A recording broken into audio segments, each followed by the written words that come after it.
Vamos a hablar con Horacio Liendo. Horacio Liendo te puede sonar de acuerdo a la edad que tenga mi interlocutor o quien nos esté escuchando, de muchas maneras, ¿no? Porque no hay uno, sino que hubieron dos. Vamos a hablar con el más joven de los Horacio Liendo. O tenés un hijo que se llama Horacio también. No, sí, el más joven es mi hijo. Yo soy el más viejo. Ah, vos sos el más Sí, viejo, claro, ahí está. Vos ahora sos el más viejo porque tenés un hijo, perfecto. Pero bueno, claro.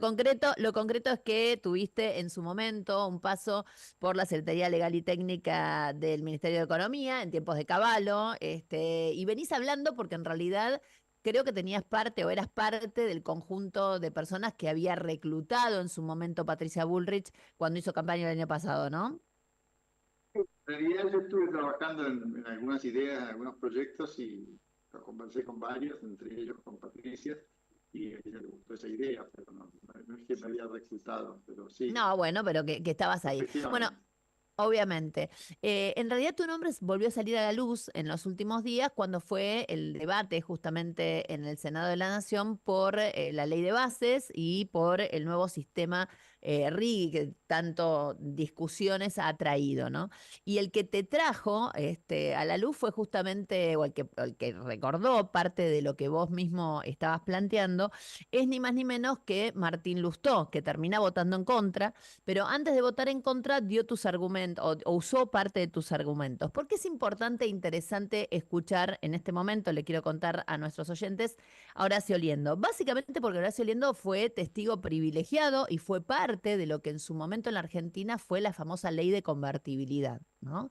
Estuvo trabajando en el equipo de Caballo, y eso lo hace una voz autorizada porque evidentemente no es de aquellos economistas que se agarran de los pelos cuando Milei habla de una dolarización ni nada por el estilo, porque tuvo una experiencia previa. Sin embargo, lo interesante que hace lo que él plantea y lo que él discute es justamente que desde el mismo lugar donde quizá puede mirar la economía y el país y el problema monetario que tiene la Argentina, eh, alguien como Milei, alguien como Liendo tiene algunas sugerencias. Hasta ahí es lo que yo por lo menos he venido recolectando en estos días, que aparece tu nombre tan a menudo y por eso pedí que te llamaran. Bueno, contame primero cómo viste todo lo que salió en el Senado y específicamente me gustaría que vayamos a esto que es este sistema, digamos, de darle un régimen especial a grandes empresas que vengan a poder aportar en la Argentina. ¿Qué es lo que te hace ruido de eso? Perfecto, vamos por el principio, si te parece, Nancy. Eh, yo creo que el cambio que se está produciendo en Argentina es un cambio muy importante y muy profundo y que no es algo que está sucediendo solamente acá, sino que es parte de un movimiento que está ocurriendo en todo el mundo. En el cual Milei ingresa como parte, ocupando el lugar que la Argentina ocupa en el mundo, que es un lugar periférico, y sin embargo, por la potencia de sus argumentos y de su presencia, bueno, ha logrado instalarse como una figurita difícil y como un guión, alguien que pone el guión de este espacio a nivel mundial. Eso es muy importante para lo que la Argentina tiene que hacer, porque Argentina tiene que volver a estar iluminada, como estuvo en el periodo de los 90, para poder atraer inversiones y para, obviamente, adoptar todos los cambios y todas las modificaciones necesarias para que el costo argentino baje. Esta sería la introducción. O sea que estamos totalmente en línea con la necesidad de traer inversiones al país. Ahora, ¿por qué el régimen de incentivo a grandes inversiones me hace ruido? Exacto. A ver, Vos por sabés, eso, perdóname un minutito, Horacio. Yo en realidad hice toda esta introducción porque obviamente que estás hablando en Radio 10, que es una radio que en general los oyentes están en las antípodas de lo que está sucediendo, ¿no? Y de lo que pasó en la década de los 90. Pero por eso mismo yo introducí a la gente contándoles un poco que vos pensás, digamos, parecido, con tus diferencias, pero parecido, y por eso se hace tan valiosa tu opinión, porque no es que estás en las antípodas, entonces decís esto es una mierda, no sirve para nada, sino que en realidad querés de alguna manera lo mismo, pero te da o tenés algunos reparos sobre este método. Claro. En primer lugar, una aclaración que es imperiosa hoy en día, que es que yo no soy economista, soy abogado, Sí, he hecho mi especialización en Derecho Administrativo, hice mi doctorado en Derecho Administrativo, y quien fue mi guía, mi profesor titular de cátedra cuando estaba en la facultad como profesor, etcétera, era Roberto Lucchi, que fue un experto en derecho de fomento, es decir, de promoción, como exacto, es, promoción como industrial. es, como es este régimen. O sea que lo conozco muy bien. La Constitución contempla esta posibilidad y la describe, la define como privilegios o recompensas de estímulo. Es decir, que utiliza una palabra que hoy no está tan bien vista, que es la palabra privilegio. Exacto. Y dice que deben ser temporales. Y dice también que deben ser para ciertos objetos, objetivos. Lo que a mí me hace ruido de este régimen de incentivos a las grandes inversiones es que por primera vez no se utiliza o no se utilizaba hasta que entró al Senado el concepto de para qué se utilizaba esa inversión, sino que se la definió por un monto, por una cantidad de dinero y podía estar aplicada en cualquier actividad. Eso difiere de la filosofía liberal y también del régimen de la Constitución, en el sentido que cuando yo digo, bueno, el que invierta más de 200 millones tiene un determinado régimen y el que invierta menos de 200 millones tiene otro, bueno, estoy estableciendo, como dice bien la Constitución, un privilegio y lo estoy constituyendo, como dice mi ley, en una casta, es decir, estoy organizando el club de los inversores de más de 200 millones que van a tener un régimen de menos impuestos a las ganancias, menos impuestos a los dividendos, sin pagar aranceles, como era el régimen para las importaciones, sin pagar retenciones para sus exportaciones, sin control de cambios, durante un periodo temporal, es cierto, es decir, Pero muy normal, largo, de pero 30 muy años, largo, pero muy muy largo. largo.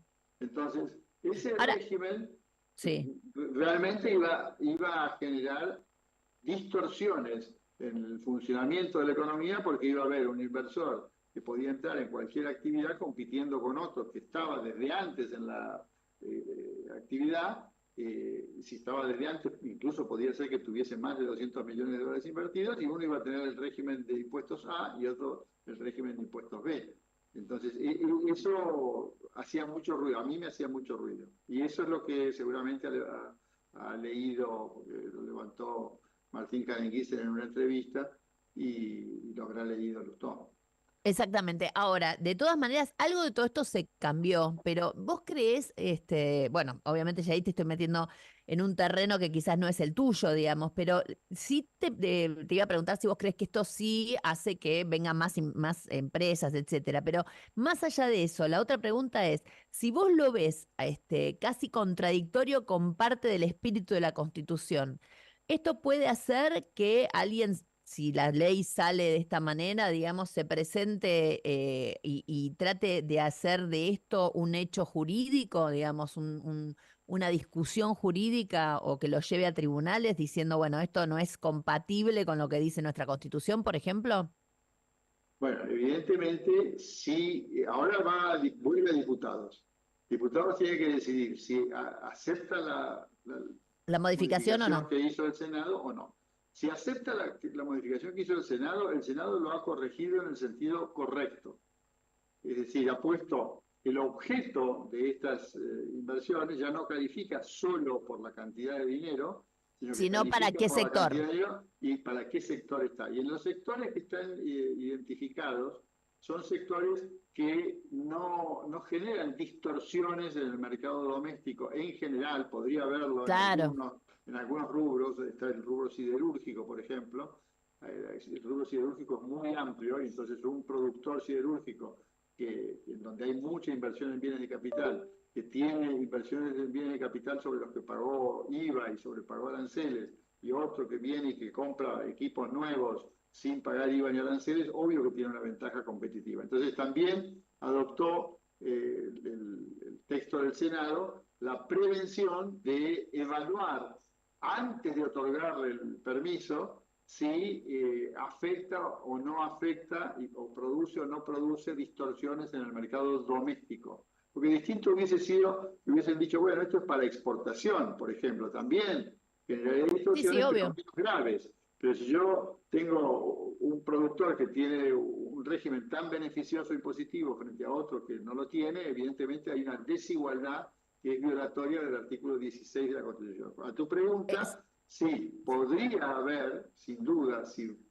el diputado se insiste con su régimen anterior, que había aprobado, podría haber problemas de conflictos de los afectados domésticamente y después que sea otorgado, también, si se lo Después, sacan, claro, podría haber un conflicto de aquel al que se le otorgó, con el sí, agravante de obviamente. que hay un estatus diferente donde litigan uno y el otro.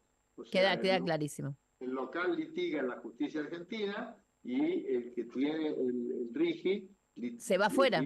tiene un régimen especial. Entonces, después tenemos los problemas como los que han ocurrido con el caso YPF, ayer o antes de ayer con el caso del cupón del PBI, en donde Argentina es condenada en cifras muy, muy importantes precisamente por no Claro, tomar en los plata fuerte recaudos aparte, claro, en en plata plata fuerte y fuerte. afuera. Y la verdad que eso también es una locura. Nosotros estamos en ese Eh, sentido cediendo soberanía, ¿no? O sea, soberanía jurídica en este caso. O sea, dejamos que las bueno, empresas vengan, inviertan acá y que cualquier litigio lo terminen afuera. La verdad que es complejo. bueno, eso ya se hizo en los tratados de protección recíproca de inversiones, y lo hizo no solamente la Argentina, lo que solo hizo la Argentina es introducir violaciones como las que se hicieron desde el 2002 en adelante, a punto tal que de todos los casos que había en el CIADI, que es este Tribunal de Protección Sí, de Inversiones, más de la mitad de los casos correspondían solo a la Argentina. El CIADI funciona para todos los tratados de protección de inversiones de todo el mundo, pero Argentina había concentrado casi todas las violaciones, o sea que evidentemente tenemos que saber lo que firmamos sí, y obviamente. obviamente después si lo firmamos cumplirlo. Queda clarísimo. Horacio Tomás Liendo, uno de los tres. Ni el padre, es justo el del medio. Ni el padre ni el hijo, Exacto. digamos. El del medio. Muchísimas gracias. Hasta las 15. Nancy Pasos